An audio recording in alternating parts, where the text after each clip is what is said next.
what's up, everybody? I'm Maggie Reichardt, and you are listening to Nursing Uncharted.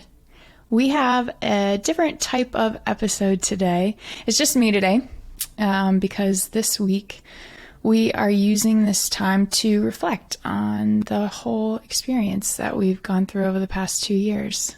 And back in March, April 2020 timeframe, I was working as a traveler in acute care, and I documented a few of my days during that time on my drive home from work on voice memo on my phone. And I would just kind of unpack my day. And so in lieu of this 2-year mark of the pandemic, I've prepared them and cut some out, cut the obscenities out, and I'm going to share them with you.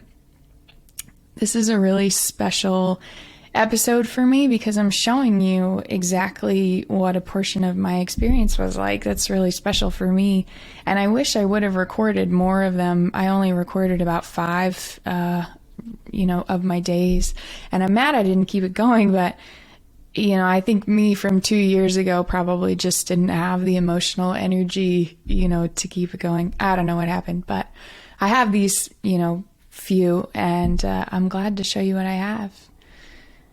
It's amazing that we are almost at the end of this whole experience. I was talking to Matt, my husband, last week about mask mandates having been lifted at his company, and so many emails about mask mandates being lifted, and I feel like for the first time in 2 years we are at the end of this, and I'm in disbelief, and not a disbelief that it's not actually happening, but a disbelief that it is happening. And I feel like there's so much that we've kind of just gaslighted or forgotten about. I certainly forgot about until I listened to these recordings again. And I think it's important to remember. It's important to remember what we went through. I'm excited selfishly to share these in the podcast because I feel like my experiences are going to be, put down. And I encourage anybody to document for you what it was like to work this pandemic and to be in the thick of it, because we won't remember. So here they are. I'll stop recording every now and then to provide some kind of context for you. So here we go. It is March 19th, 2020, and personal update about the coronavirus. This is my 3rd day on orientation. We're still just in the computer room learning Cerner. Everybody is talking about it. It's the only thing anybody can talk about, but still no positive cases in the hospital. But we met our manager yesterday, and she said that it was a nut house at the hospital, but I'm not really sure what that means yet, if there's no positive cases.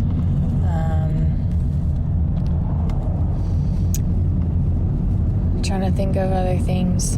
I've been washing my clothes every day when I come home from work, taking a zinc and a immuno emergency every morning, along with my allergy med and a couple other things. So I should preface too, I was a travel nurse in Florida. Matt and I had just moved down to Florida, and we were having we immediately got sick.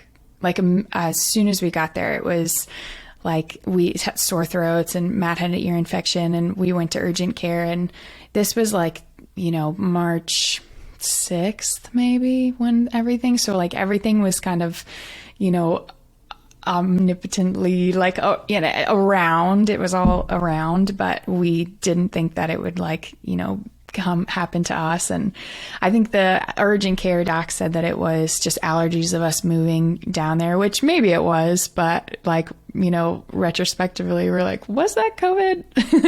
Like everything was happening. But yeah, so I was taking allergy medications in the beginning.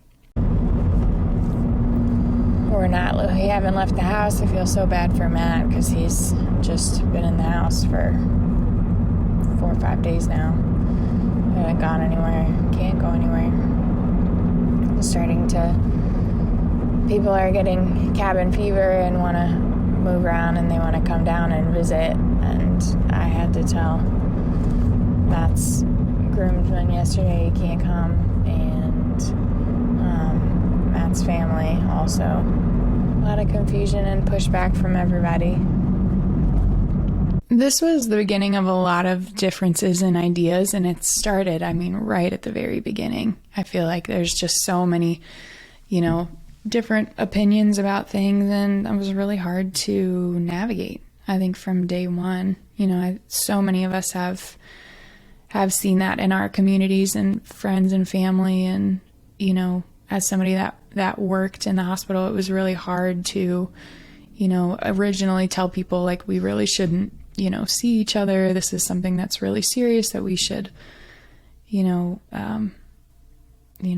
seriously take. And, I just remember that first time telling people that they can't come. It was hard, and we had no idea like what it would, evolve into. And the news came out yesterday that New York City's count jumped from 800 to 1,800. And so that's going to spark, widespread panic. But we knew those numbers were there. If we don't have enough if we don't have enough tests, we won't know how many positive cases there are. And if we're telling people if they feel sick to stay home, we're not gonna know. So I'm not surprised. I knew that they were there, certainly. Shannon was telling me how they had 3 positive cases on their unit last week. So for me to just know somebody, 3 out of the 800, there's so much more. There's so many more. Shannon, the one I was referring to, we had her on the podcast to talk about nursing school, and she was working inpatient during that time, got COVID terribly, and she would tell me how bad it was in New York City. She got sick early on, and so just to know somebody that was living it, that was, you felt really close to everything that was happening. Even though we were living in Florida, it felt very close. And Florida, last couple of days ago, Clearwater was in the national news for thousands of people still being on the beaches. So, just waiting. It'll be interesting. I've never worked in a pandemic. So it's amazing to think about what we didn't know after, knowing so much about it now, not knowing what this whole thing would unleash into. That first recording was done March 19th, so that was just about a week after the CDC had declared COVID a pandemic. But, where I was at, we were just seeing what was happening from afar and waiting for it to hit us. And there was a lot of times, there was just a lot of dissonance there. We didn't see the cases probably until summer, I think, when people, in Florida started coming inside. It's like their winter per se is in the summer because it gets so hot down there. Everybody would come inside, and then this case started coming up.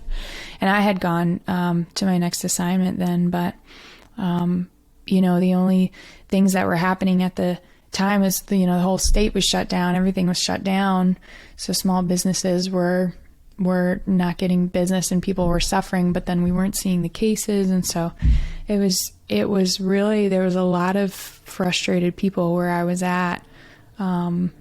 So you'll see that kind of as a theme throughout these recordings, of just being kind of frustrated at the community. I mean, understanding, but as the cases started coming up in the hospital and there was a lot of pushback, there was a lot of like, nobody's listening to what's going on. It was really frustrating. It is Tuesday, March 24th, and it's my second shift. The unit itself it would be a very easy unit,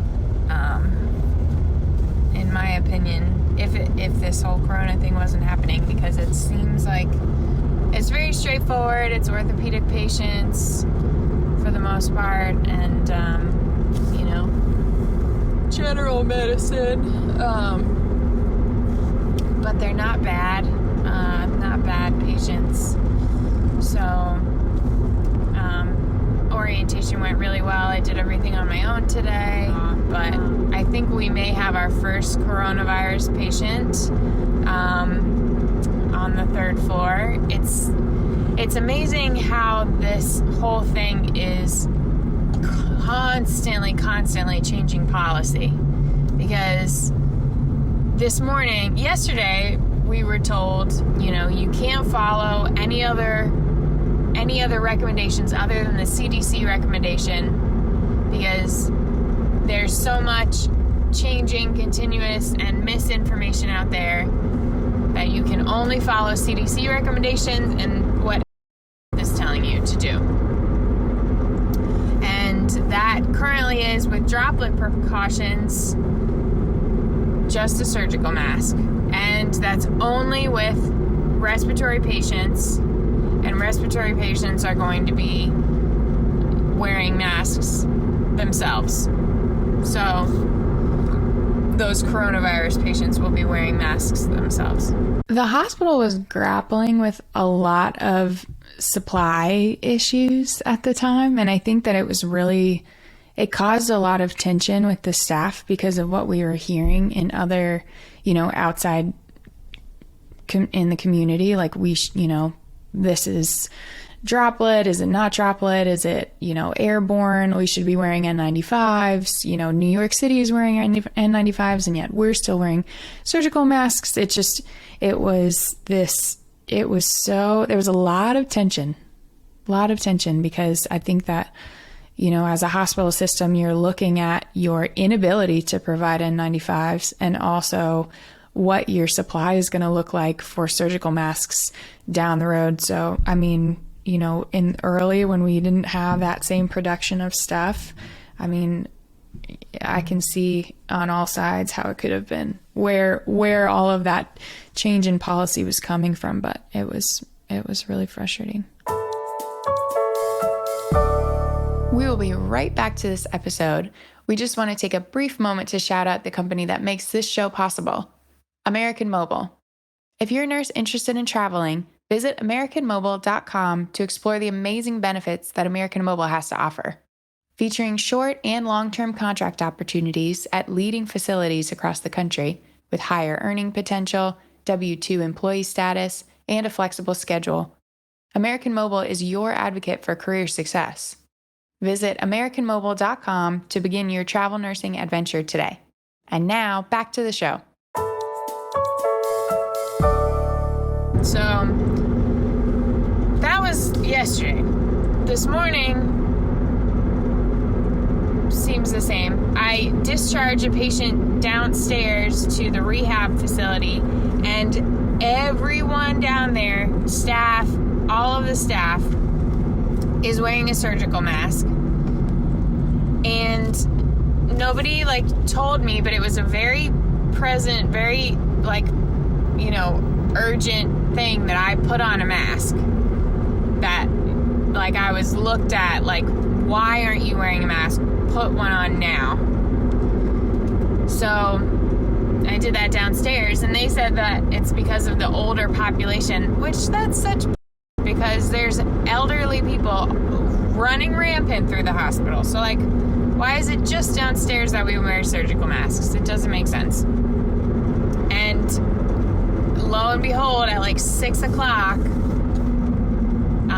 charge nurse gets a call, and she's like, everyone is going to wear a mask at all times, except for at the nurse's station, which is really stupid. But anyway, everyone wears a mask into every room for every patient. So now we're doing that. There is so much change that you can hear how all of the changes were becoming so frustrating. I mean, and you just wanted to do the right thing. We were getting new pieces of information every day, new supply chain problems and solutions every day. And so everything seemed so incongruent when really the situation itself was fluctuating every single day. It's always changing. It's constantly changing. And we may have our first corona patient. And so I think, you know, this week where it's been really nice having, you know, 4 patients,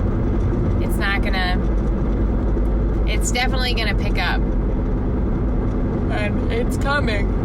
And I know it's coming because on this drive home, every time I drive home, there's like 100 to 200 people out in this tiny, like, couple miles of walkway, like beach. There's still like 1 million people out. It's like, where is the sense of urgency? Where is, like, you know, realizing, like, this is here. Like, I understand that, you know, there's a sunset and that you want to watch the sunset, but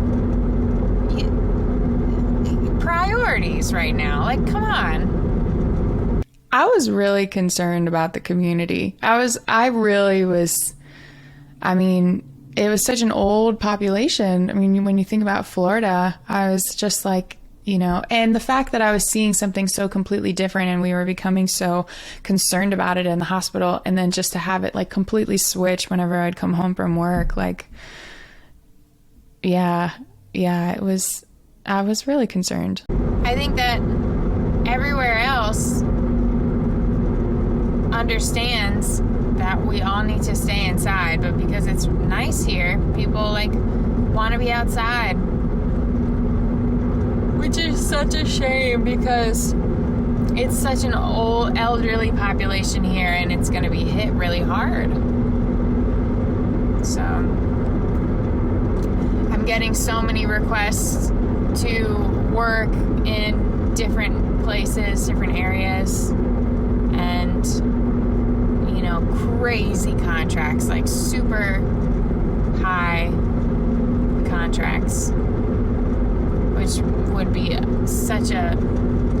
would be great money for sure. And it's like, half of me is like, well, if I'm going to be exposed to these patients, I wish that I was being exposed and making a lot of money doing it. I don't know. I think if it weren't for the corona, I would really like it here. But we have to go back to Virginia and get married, so who knows what's gonna happen. Who knows? I just want to make money and be with my honey. I had to keep that in there. I just thought it was so funny. I was just, these were for nobody else. This was just me. I was just being honest. I just want to make money and be with my honey. We all want the same thing. We were planning a wedding for like probably until, we held on hope until maybe like July of 2020 that like everything was going to work out and that we ended up getting married in September, and then we waited to have the big shebang until this past November. But yeah, planning a wedding during 2020, don't recommend. That was terrible. That's a whole nother podcast. I'm only going to say this once. I'm going to lay it all out so that I don't have to repeat it over and over again. I'm just going to leave it here.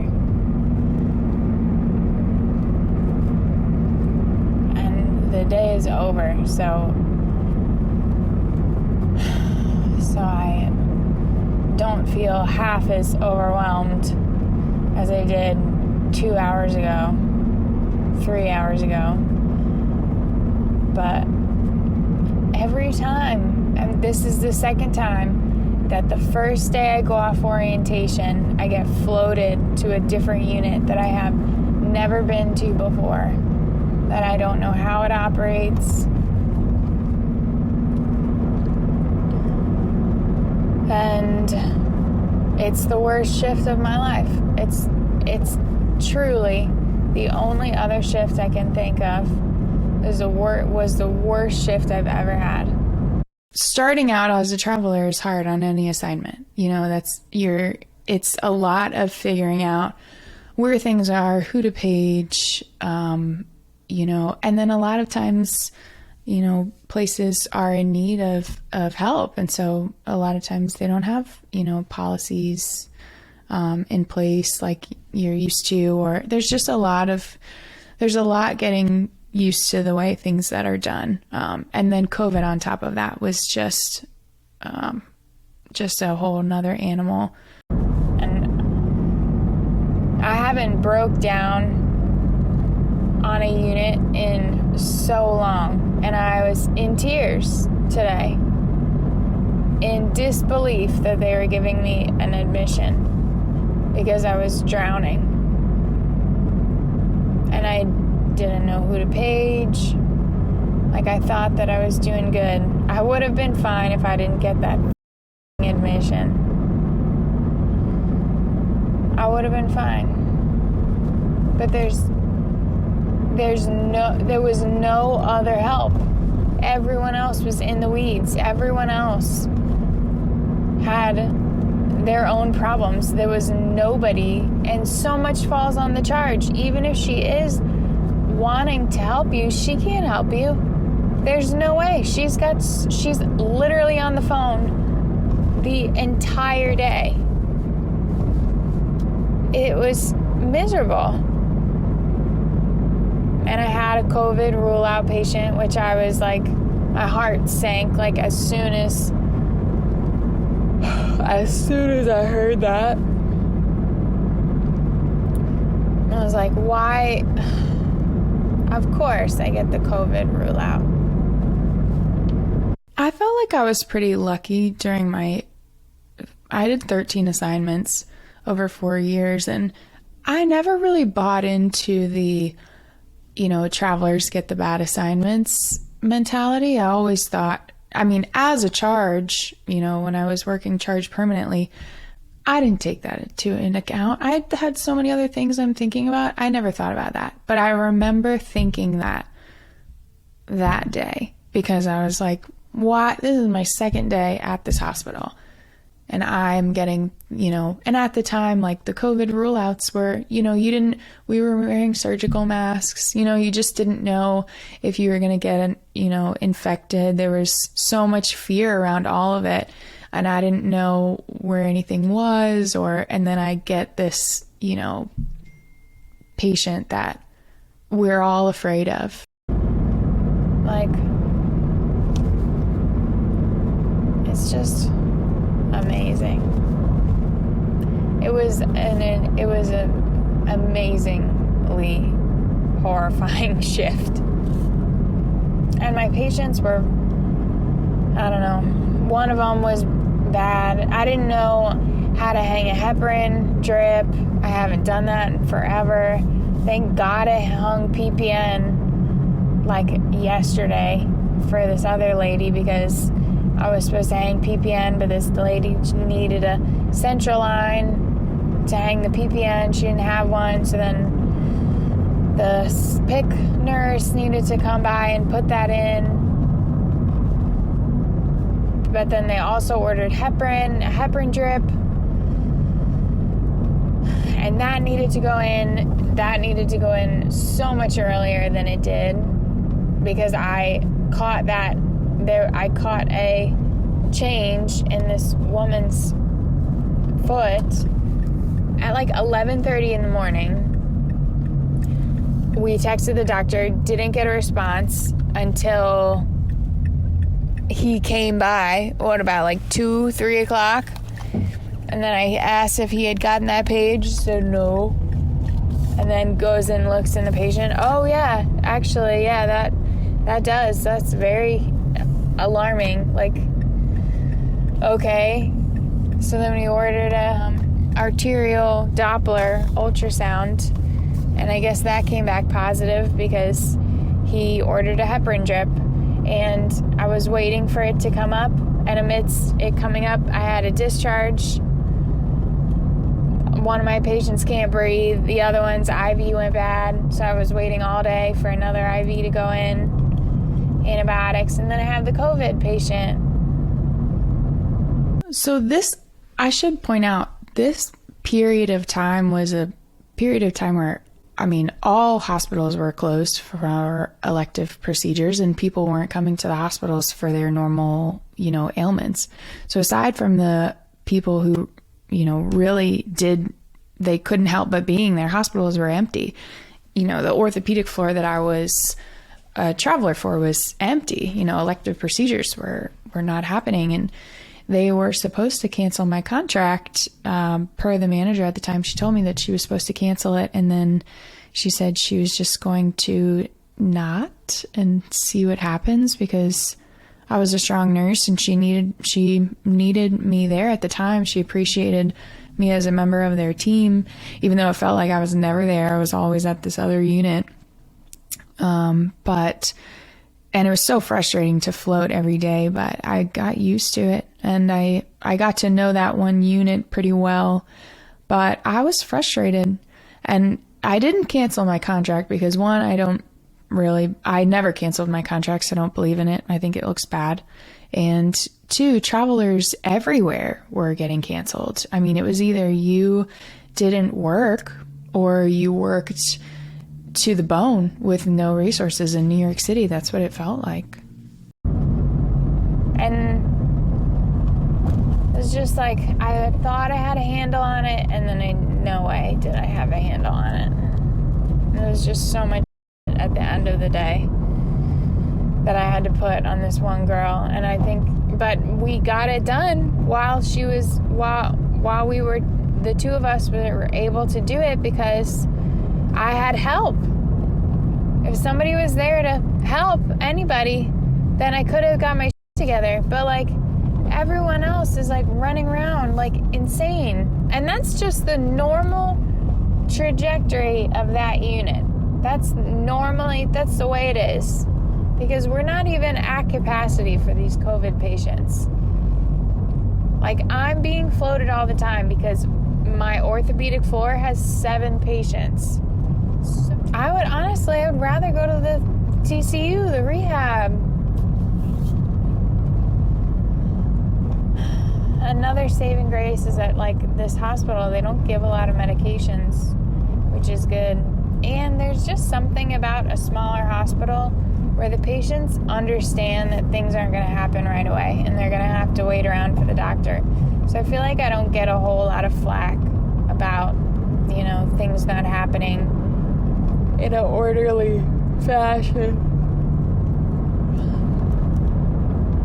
But, oh my God. Just, you think you have a hold on it and then you don't. And I don't want to be,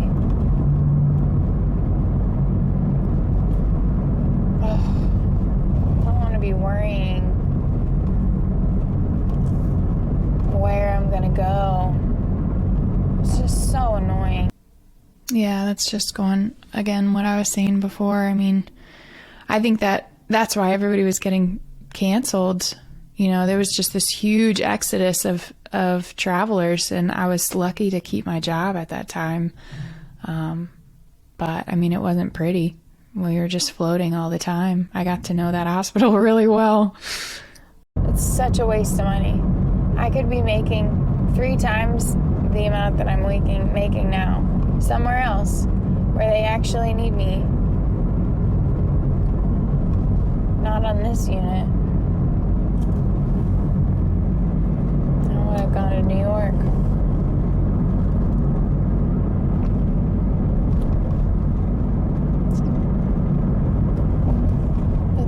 It seems like such a great unit, and I really wanted to like this area.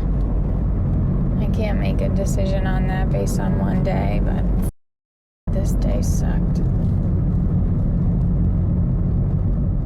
I should point out this. So the orthopedic floor was supposed to be a clean unit because it was a post-op unit to prevent surgical infections, hospital-acquired infections. And so they wouldn't board any isolation patients or accept any isolation patients on that unit. So all of the isolation went to this general medicine unit. And I mean, literally every patient that had MRSA, VRE, or a COVID rule out would all go to this floor to be on isolation because all of the clean patients would go to a different floor. So 5 patients, you would have 5 patients on isolation. Hey, this is an update for, what is it? It's Matt's birthday. It's March 30th. Just got off my second shift on my own, and it was better, but coronavirus is definitely here. 4 out of my 5. Did I have 5? Yeah, 4 out of my 5 patients are on isolation. 3 are COVID rule out. 2 of them probably don't have it, but 1 probably does have it, and everyone's groups are like that. Everyone is COVID rule out. I'm just constantly taking off PPE and putting on PPE, and like it's just all I'm doing the whole shift. So that is kind of frustrating, but it's definitely a different hospital. Feels different not having family members around, and so people can't help, with patient care, and things just ultimately have to be slower because we have to take more precautions with things. And I feel like I'm being so comfortable, so careful, and still it just takes one slip up for it to be, you're contracted. It's crazy. I feel like all day it's being so careful. You can hear the fear and the concern that would come up in our shifts every day. Like, I was so worried that day that I was going to get Matt sick on his birthday, because you would take your mask off after leaving work, and then you would just accidentally touch your face or something, and you would wonder, did I just give it to myself? I mean, it was just like a constant state of worry. It was awful. And then I wanted to point out another thing about acute care, visitors in acute care, family members. I think that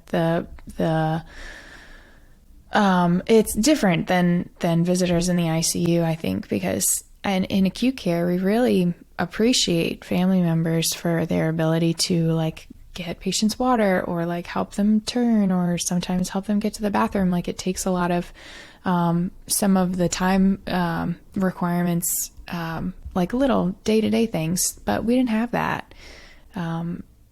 So it was definitely a change of pace, and it required a lot more on the nurse, I think, in the acute care setting. So I think we've said before how, COVID was an ICU nurse's dream. We had somebody on there that said that once, and I didn't really understand that, because I was coming from a place where we really, I think in regards to the fact that there was no visitors is what they were saying. And, it just wasn't the case in COVID for acute care.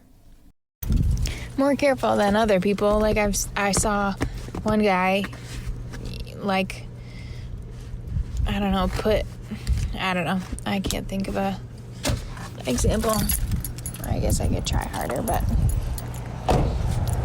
there was one guy that was doing an admission, and I think he needed his patient to sign something, and the patient signed it, and then he just put it on his cart outside of his room.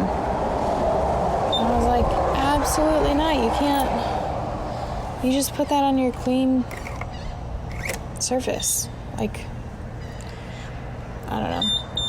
I was really careful not to do stuff like that. But then they're also, like, they keep upholding things like, you know, I didn't want my whole cart. They don't have computers in the rooms, so you have to bring your wow into the room, and all of my patients are isolation, so I don't want to bring it into the room to decrease the rate of contamination. So in order to decrease the contamination, I would keep it outside.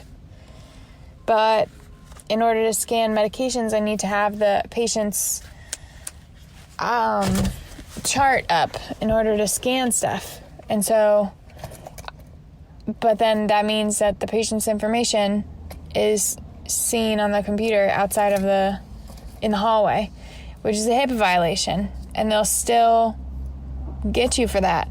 But you can't have it halfway in the door facing the patient, because the door has to be closed, because it's droplet or it's contact isolation. So they're just like not budging for things. It's just like, so I'm confused, kind of like, what's the best thing to do? Because I don't want to get they belong bacteria and stuff and they really do take on my wow, because there's so many nooks and crannies on the wow. I just try not to touch it, and then I wipe it down completely with the wipes and try to keep it wet for the amount of time that it says to keep it wet. There's so many examples of this where nurses are just trying to do a good job and just looking for the best way to do something for, you know, the betterment of their patient, and then they're blocked by policies that didn't make sense at the time, because, I mean, higher ups were also drowning, trying to keep their head and the hospital's head above water. You know, they're just trying to maintain some type of consistency, but it was like all in the wrong ways. I mean, everybody was burned out, even leaders, you know. So you have nurses like me who are just trying to get through the day and do their job, and they're met with all of these little nuances that would trip us up, and then you wouldn't even remember what they were at the end of the day to try and work through them with leaders on the unit, because there were so many. And it's happened so many times where, like, I can't remember a single thing that happened that day. My mind is completely blank, and all I know is that I'm, you know, completely, utterly exhausted. And it was because stuff like this was piling up, and you have to spend that extra time. Instead of bringing the cart into the room, you'd have to bring it into the room and then come out, wipe it down, wait for it to dry, instead of just letting the wows stay outside the room in a hospital where there was no visitors at the time in the hallway to have HIPAA violations. So I'm really glad that I articulated that in the recording, because I feel like it's hard to bring out those tiny little, you know, in this day and age too. You could like now bring that up and that might be, you know, fixed, but it was 2 years ago, and I'm sure they have a different policy now. And like another reason why I like have to stay with my wow is because I pull all of the medications at the same time, because even if I pull them all at the same time, I'm still so late on my medicines. And so it's something that helps me be efficient pulling them all at the same time. But if you pull them all at the same time, then the rest of them have to stay in the cart while you're giving the other medications, because it's an isolation room. But you can't leave those out in the hallway, and I don't want to bring it into the room. It's a mess. It's a logistical mess. I was telling somebody, nurses are going to be so burned out at the end of this. I think a lot of nurses are going to leave the bedside, and then they're really going to be short. This next recording, I cut out part of it because, as you heard in the previous recording, I was upset about all the people that I would see on my drive home. So I spent 2 minutes counting all of the people this time. So I'll save you those 2 minutes and just get to the end. And like, there's so many in the hospital right now, in my hospital, and I'm a smaller hospital. I just can't. It's gonna be a tough assignment. It's gonna be tough, but at the same time, I kind of feel like I have a little bit of a saving grace in that medical surgical patients are not I'm gonna jinx the shit out of myself. Med-surg patients are not as high of acuity. And so a lot of them are going to come in with like flu-like symptoms where they need oxygen. They don't normally take oxygen. So I'm hoping that on the med-surg floor they won't be as sick. That's a hope. I have no idea if that's a valid hope or not.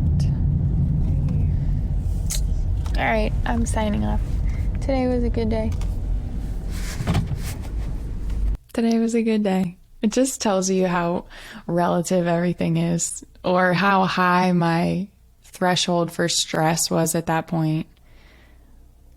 We are all so resilient, in my opinion. But is it resiliency, or is it a, unprocessed subconscious trauma that's going to come out later on? So, Corona update. It's Thursday, April 2nd. My bachelorette was supposed to be this weekend, so that's not happening. But I have off for 5 days. Saturday, Sunday, Monday, Tuesday. So, that's nice. I guess I'll pay for it later. I said I'll pay for it later because I used to get so stressed about not being at work for a long period of time, wondering what work will be like, especially then, but before then too. When everything was changing so rapidly and you were expected to keep up with everything. And then on our days off at that time, we were just spent doing nothing at home. So it was like, why even take the time off? It was just more depressing than anything else. I'm like literally hearing the phone in my head from today. It's still in my head. It's incredible. I heard that phone ring hundreds of times today. I missed 30 calls. It rings like 8 times before it stops. 30, what's 30 times 8? 280? 240? Probably 240 times I heard that phone today.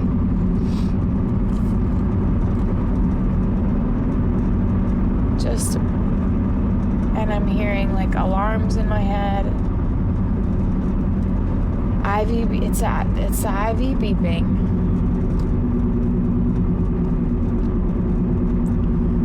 Oh, that's so annoying. It's hard to listen to for me. It's hard because of how little I was doing for my own health looking back. And you can hear it in my voice how depleted I was.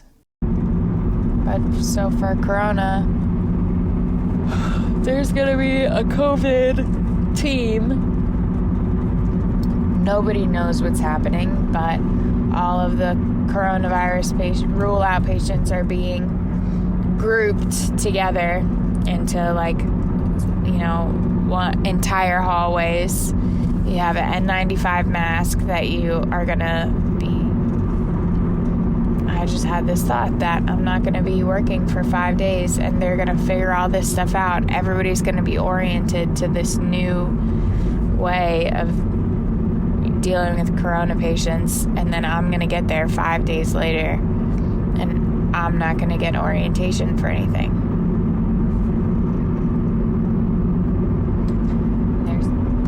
wondering, maybe I'm just thinking about patients as PCU patients. But I have 4 or 5 of them. Maybe that's why I'm running around so much more than everyone else. I'm just so tired of running. And I run around and nobody will help me because I don't trust anybody to help me. I don't trust anybody to do the job that I will do.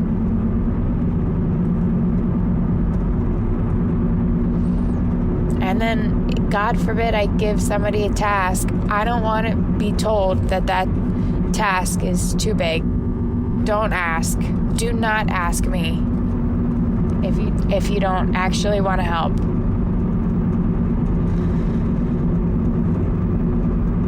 But I also I don't know what task would be a good task to delegate to somebody.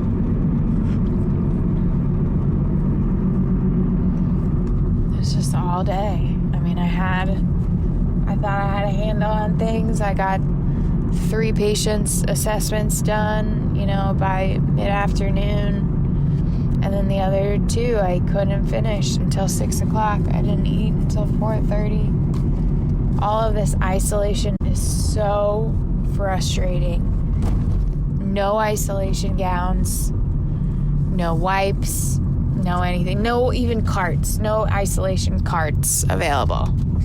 So I have to just steal gowns and gloves and wipes and whatever else to wipe down to wipe down whatever. And I to the point where whoever I was stealing from was out. And then I asked for wipes and they're like, well, these are only in case of an emergency. I'm like, are you serious? I can't wipe down my wow. So I can't bring it in. I'm not going to bring this MRSA covered wow into a clean room. Don't argue with me that it's just for emergencies. Let me wipe down my workspace. I was so fed up. It was the same problems every day. And supplies were getting shorter and shorter. And we were all being stretched so thin. Our morals being stretched. People were just nasty to each other. I remember coming in once when we finally all got N95s. And I was getting my N95 and I went to the nursing supervisor who was the gatekeeper of N95s and I told her I wore an 1860S and she looked at me and she was like, small, medium, or large? So I took a small one and I just hoped it would fit my face. I mean, the hospital system was crumbling. It was completely crumbling. And to be at a small community hospital at that time, as a traveler, I was coming in, able to compare it to larger hospitals that I had been at, and I saw the shortcomings of a small hospital in the beginning, and then just COVID, filleted it open and just exposed so many of its problems. It's a mess. It's a mess. That's not even the corona patients. I didn't have any corona patients today, but I had 3 isolations for MRSA in their wound. And they have all the other going on. They don't want to be in the hospital and they have their home life. Don't tell me about this. I do not have time. I do not have time to FaceTime your son. I do not have time to listen to how you almost went to medical school, but then you became an engineer. I do not have time for you to tell me how frustrated you are at the home health agency that's trying to help you go home. I do not have time for you to be in the bathroom putting lipstick on or looking for your earring that you probably left in your car. I do not have time. But I just will make time.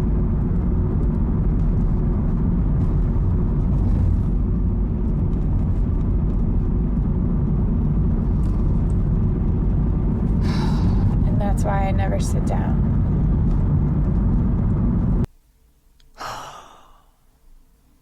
that's the end of them. The few times that I listened back to those recordings before we aired them, I couldn't listen to the last minute and a half of it. I just turn off the recordings because it's painful for me to listen to, because it's such a window into who I am as a nurse and where my shortcomings are. And my shortcomings lie in my inability to ever put myself first. I just make time. And I think that's so true for so many nurses. I mean, that's why we're burned out, because we tried so hard to do a good job and we just had so many strikes against us, like supply shortages and nursing shortages and policy changes and dissonance from the community and so much fear, bad attitudes at work from everybody. And eventually people just got smart and they said, hey, I can't do this. I've got my mental health to think about. I don't want to be a martyr. And it's so ironic that I went to the ICU after all of that. Like, I don't know if it's sprouted from an ignorance of how to take care of myself or what, but I mean, it was the right move for me. I love my job. Maybe any type of move would have been the right move at the time, but the ICU has been a good move. I do think I was thinking of my acute care patients as ICU patients and trying to think critically on them and spending extra time with them, looking into things, piece things together, like trying to catch incongruences in their care. But listening back to these recordings, it makes me emotional, especially the last one, because really, I mean, these recordings were never for anyone else. I wasn't, Nursing Uncharted wasn't even born yet when I made these. So it really was just for me to, listen back. I didn't know how I was going to use them, but I'm so grateful that I have this platform that I can just etch it into stone like this and what it was like, because we won't remember. We won't remember the paper bags hanging on the doors, because that would house your N95s or your surgical masks in the early days when we didn't have N95s. Like, we're not going to remember not knowing how anything should work, all the policy changes and the frustrations, such frustrations over all of the dissonance and ideas and conflicting information. Being told from your community and your family members that don't see what you see, being told that your experiences are just a very small fraction of what's really happening in the general population. And so for some reason, your experiences don't hold merit. And that was my experience.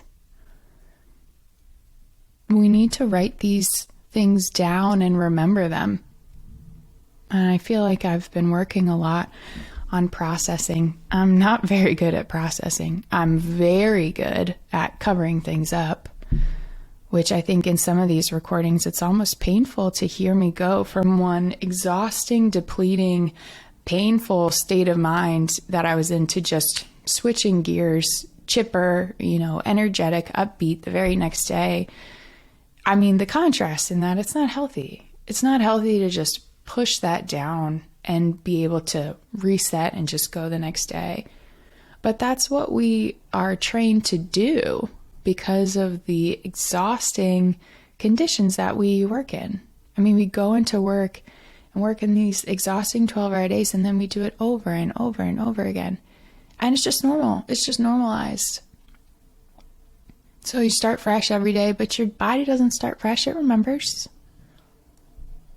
And all of that stuff over time, we have to be better about processing. And I think remembering what it was like and maybe expelling some of that emotion, if you haven't over the past few years, I mean, you really got to go through it. So those are my stories. These are my stories. I would love to hear some of yours. I think that we're going to get a lot of in remembrance from the community and the hospitals that you work at this 2-year mark that we're approaching. So let's just all take some time and remember what it was like and just sit in that. And then we can let it go and just move on.